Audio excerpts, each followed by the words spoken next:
Maximum partner in brief of ongoing progress work on the shutdown of Lagos infrastructure We bring all the traffic into this direction. We are going to work to ensure that it's better during the day festival. If we don't do what we need to do now, the road will collapse. Good day and welcome to another interesting episode of your program, Infrastructure Weekly. I am your anchor, Abosede Omowi. On today's episode of the program, we will be taking you around Nigeria to see the various infrastructure projects of the Buhari administration, both completed and ongoing. Join us after this break for a look at the road sector. Coming together of opportunities. And this is what Infrastructure is the backbone of development, which explains the Buhari government's effort at bridging the facility gap. Infrastructure Weekly is a television package designed to bring you latest information on hundreds of development projects going on in various sectors all over the nation. there is no state in Nigeria today where you will not see our contractors busy at work. Power generation, rural electrification, road rehabilitations, national housing scheme, construction of roads and rail lines across the country, you name it. We are now able to produce 7,000 megawatt of power. That is no longer debatable. Infrastructure Weekly is Nigerians working together for a better Nigeria. So be better informed to take better informed decisions. Watch Infrastructure Weekly, showing on Channels Television Thursdays 2:30 p.m., NTA Network Wednesdays 5 p.m., and Core TV News Fridays at 8 p.m. Infrastructure Weekly, making development known. The federal government says it will work hard to ensure that the right standards are maintained in the construction of all roads across the country. Minister of Power, Works and Housing Babatunde Fashola disclosed this after inspecting the Jega-Birnin-Yari Road in Kebbi State. The minister said, aside providing more funding, the government will ensure that standards are strictly adhered to so that Nigeria and Nigerians are not shortchanged. Minister of Power, Works and Housing Babatunde Fashola is ensuring the federal government's road projects across the country follow project specification and contract agreements. One of such projects is the reconstruction work on the 186-kilometer Jega-Birnin-Yari Federal Road in Kebbi State. The construction work, which ought to have been completed by February 17, 2018, by the Tractor Nigeria Limited contracting firm, slowed down, but with adequate funding now in place, the road works will be completed soon. Contractor is on site. What you must be assured of is that this government is now committing more funding to infrastructure. What you must be assured of is the partnership we have reached with the Kebbi State government in terms of how to finish that road. We have overcome most of the problems of yesterday, no budget, no funding. Now we will have to still deal with challenges of getting work done, the work ethic. With all the best intentions, clearly the president won't come and build this road. I can't build it either. We must now trust the contractor and his staff to do the. We appreciate what the federal government is doing. You are overwhelmed with many challenges. You have been doing the best you can. Capital spending for infrastructure has never been high, and budget implementation has never been this. So we congratulate you and we understand. As road accidents have become an issue in Nigeria, this present administration is working hard so the contractors deliver projects with absolute quality, especially with constant inspection of ongoing works. Fashola, with his team in the Ministry of Power, Works and Housing, inspected the road project in Birnin-Kebbi, the capital of Kebbi State, and contractors were urged to ensure timely completion and make it more tolerable for Nigerians. The President Muhammadu Buhari government has overcome the challenges of funding and is now developing strategic ways to further intervene so the contractors will continue working and Nigerians will experience less travel time. And the road will collapse. Thanks so much for staying with us. For inquiries, comments, and feedback, you can get in touch with us on Facebook at facebook.com/Infrastructure Weekly and on Twitter at Infra_Weekly. The federal government says it will continue to work hard to provide quality and sustainable infrastructure to link all parts of Nigeria and ensure that all parts of the nation share prosperity. Minister of Information, Culture and Tourism, Lai Mohammed, made this promise while inspecting the Oyo-Ogbomoso section of the Ibadan-Oyo-Ogbomoso-Ilorin Road. The minister said the road and other infrastructure projects will be completed and delivered of the highest quality for all Nigerians. The road project is the Ibadan to Ilorin 4-lane divided highway, Section 2, which is the Oyo-Ogbomoso Way in Oyo State. A part of the new divided highway from Ibadan to Ilorin, which is the main highway linking the western and the northern part of Nigeria. The length of this section of the road is about 52 kilometers and originates from the west of Oyo through northern direction and terminates at the outskirts of Ogbomoso. For the Minister of Information and Culture, Lai Mohammed, the response of this administration to criticism is simply to say there is only one way to get the electorate to vote, and it is only by delivering on the promises. Our coming here is significant in the sense that the average traveler from Lagos or Ibadan to Ilorin can never see this construction for the simple reason that it is a bypass. It's a bypass which will not go through Oyo town. So you need actually to come here to see the amount of work that is going on. You must not forget that at the time the Lagos Ibadan Ilorin was built, the rail was working there. So a lot of the traffic on that road, which you now have on this road, used to be by rail. But clearly when the rail failed, the traffic came back to this road. And this is one of the most critical roads for us because it is the road through which, the north is connected with the south. And this is significant of this particular, project we were inspecting. And I'm happy you can see for yourself that it's not a paper project. The proposed 4-lane highway consists of 7.30 wide roadway in each direction that is north and southbound and is separated by 26 meter and 16.80 meter wide median. The highways is to have 2.75 meter and 1.80 meter wide outer and inner shoulder, respectively in both directions, and are to receive 2 coats of surface dressing. 5 number interchange bridges are to be constructed.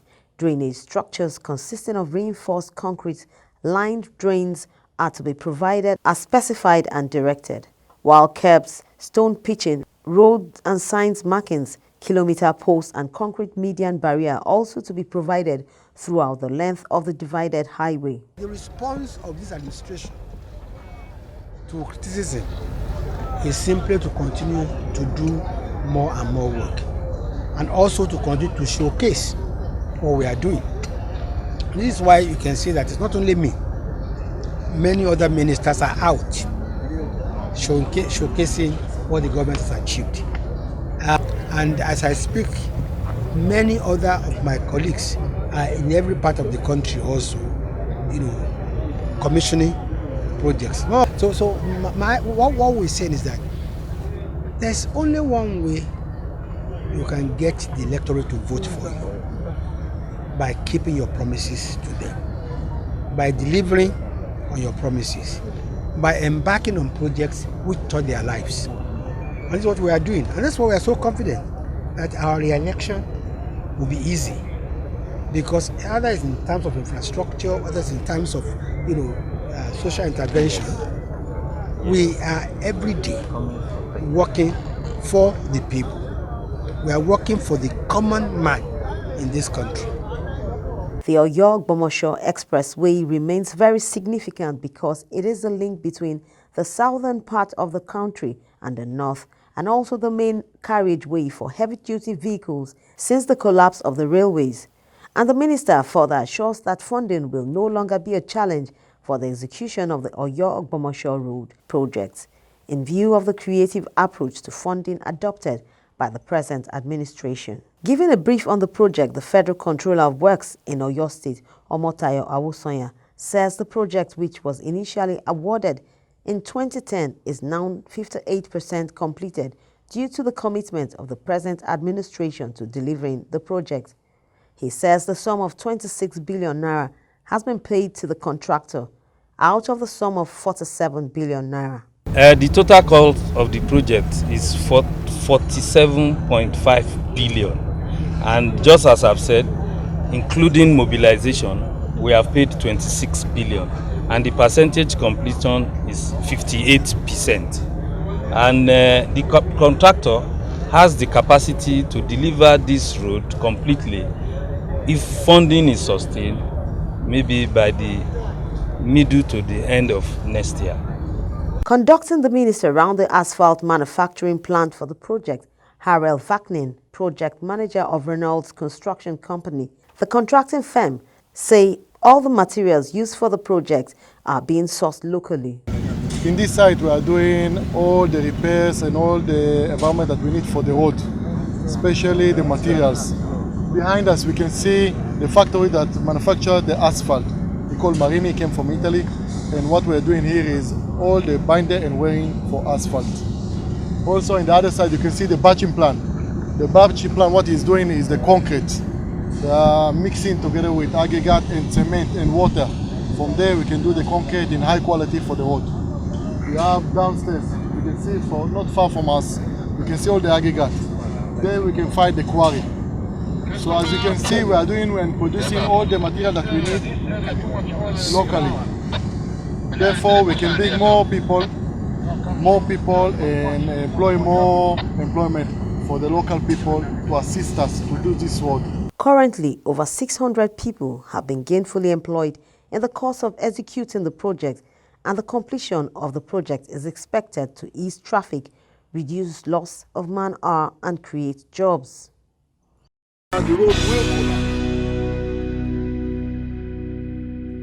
Welcome back. If you were just joining us, the program is Infrastructure Weekly, where we go deeper to look into the infrastructure agenda of the Muhammadu Buhari administration.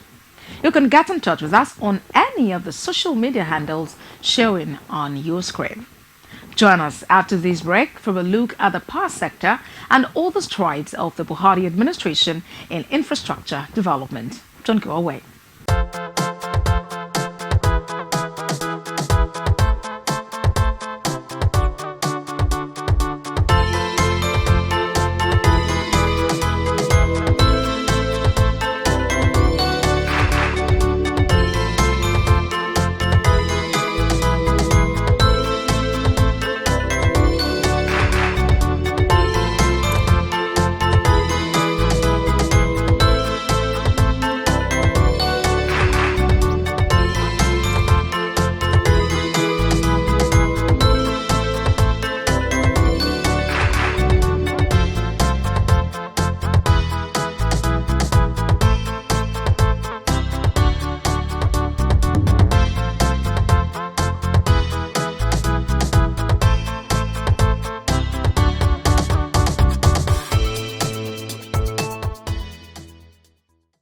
If you were just joining us, the program is Infrastructure Weekly.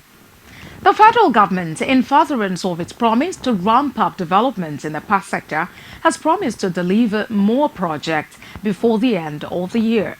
In line with the federal government's policy on incremental power, Transmission Company of Nigeria has newly installed 260 MVA transformers at the New Haven substation in Enugu State, which has been energized and supplied the communities within the area it is located. The Minister of Power Works and Housing, Babatunde Fashola, says with the additional power transformers and the substation, power supply rationing recently experienced by customers of Enugu Distribution Company and environs will be a thing of the past, as these areas will experience improved power supply. The mini grid policy, which allows you, if you are producing 1 megawatt of power and less, you don't need anybody's approval. to do that. So it's just like buying your generator, but this time it's cleaner power, it's efficient. You can build your own small grid. TCN reiterates that reconducting an installation of fire detection device is necessary to enable it to supply enough capacity and control the 2 new power transformers. The fire prevention device, which is installed in the transformer. It came with the transformer.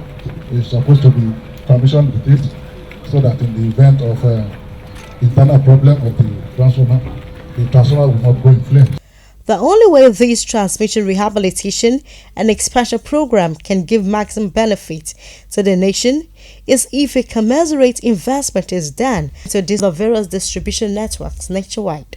Investors need to tap into the decentralization of power under this administration, which opens the door for eligible customers to invest in distribution and enable the utilization of generation and transmission capacities. So federal government can intervene, state government can intervene, and local government can intervene in their communities by way of investment into a company that needs to take 2,000 megawatt of power waiting, and more is coming to the people in the grassroots. The Ministry of Power Works and Housing is currently addressing the lack of investment in distribution networks under the Power Sector Recovery Program in collaboration with key sector players to ensure Nigerians derive maximum benefits of incremental power. As part of efforts aimed at ensuring all year-round agriculture and boost agri-production, the federal government has commissioned the Dutse Mashi and Sabike irrigation projects. The Minister of Information, Culture and Tourism, Lai Mohammed, who joined his counterpart in the Ministry of Water Resources, Suleiman Adamu, said the government is putting the building blocks in place for sustainable national development and economic diversification. 200-hectare irrigation. The commissioning of these water projects is the second in a week, and these projects fit into the ongoing agenda to showcase the achievements of the Buhari administration, especially in the area of infrastructure. Minister of Information, Culture and Tourism, Lai Mohammed, says an unprecedented 2.7 trillion naira has been spent on infrastructure in 2 years. And this, he says, shows that the Buhari's administration is delivering on its promises to the people. What all this show is that this administration is delivering on its promises to ensure better life for all Nigerians, irrespective of what the naysayers are saying. It is important to note why these projects were not initiated by this government. It has been chosen, this government has chosen to complete them instead of abandoning them as past governments used to do. The water scheme, dam and irrigation projects are meant to serve the good people of Daura, Mai Adwa and its environs. The federal government's direct involvement in the provision of water supply facilities is an intervention that is meant to accelerate access to potable water in the country towards meeting national and international set targets. Where such intervention water facilities have been completed, the usual practice is for them to be handed over to either the state government, local government or communities through their established water, sanitation and hygiene committees, we call WashComs, for appropriate operation and maintenance depending on the nature and size of the facilities. Today, it is the turn of Sabke, Dutse and Mashi water supply schemes to be handed over to Katsina State Government. Water supply for human, livestock and plants as well as other uses is crucial for socio-economic development, and so its availability in sufficient quantity and quality is the first step to poverty alleviation. The Sabke, Dutse and Mashi water supply schemes as well as the Sabke Dam and irrigation projects were initiated in 1999 under the Petroleum Trust Fund when President Buhari was chairman of PTF, and 20 years later it has been commissioned. From Daura in Katsina State.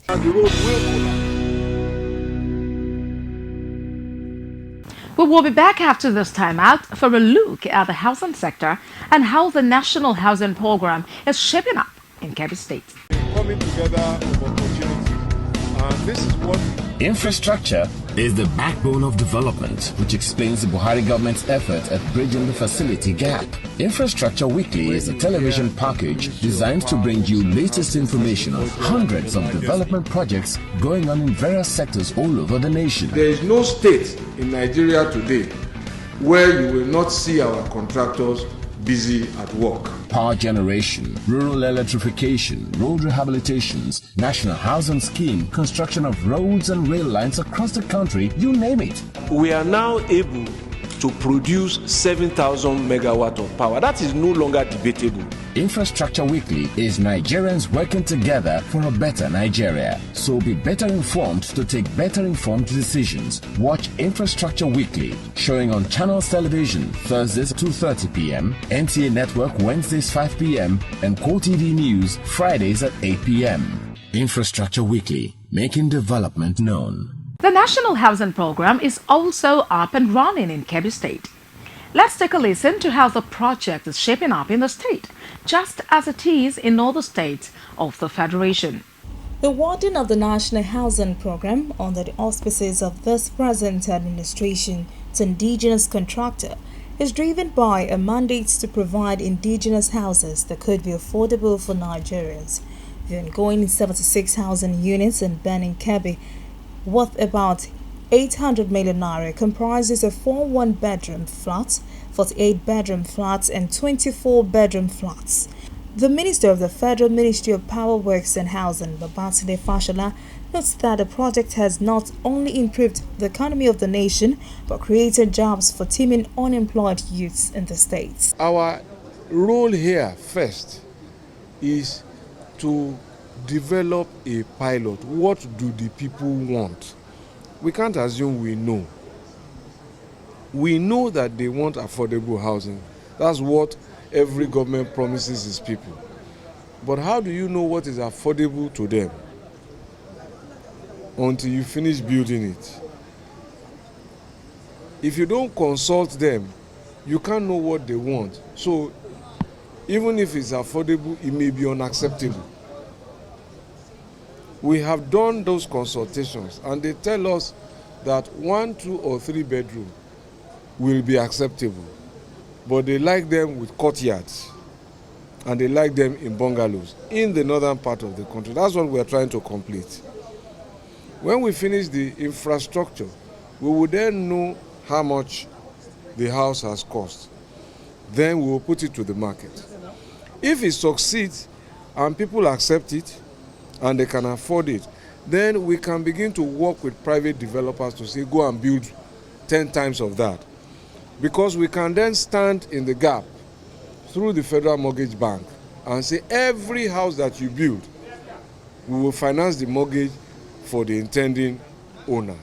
And that's how you catalyze the housing market. In his reaction, the site manager of an indigenous contractor firm says the company would not compromise in the quality of work expected of them. However, the people of Kebbi State appreciate what the President Muhammadu Buhari-led federal government is doing. I've captured it. Change is a choice, and that is what our government offered, and we will continue to partner with the federal government, and through you we want to thank Mr. President for all the support. The APC-led administration is providing houses across Nigeria, of which Kebbi State is a part of it, to provide jobs for millions of people and boost our economy. This is the first phase and construction will be completed soon for people of the state to have access to accommodation. That is it on this week's episode of the program Infrastructure Weekly. Let's continue the conversation on social media. Reach us on Facebook at facebook.com/Infrastructure Weekly and on Twitter at Infra_Weekly. Thanks so much for staying tuned. I'm Abosedi Omowi. Bye for now. Babatunde Fashola, in brief of the ongoing progress work on the shutdown of Lagos Infrastructure.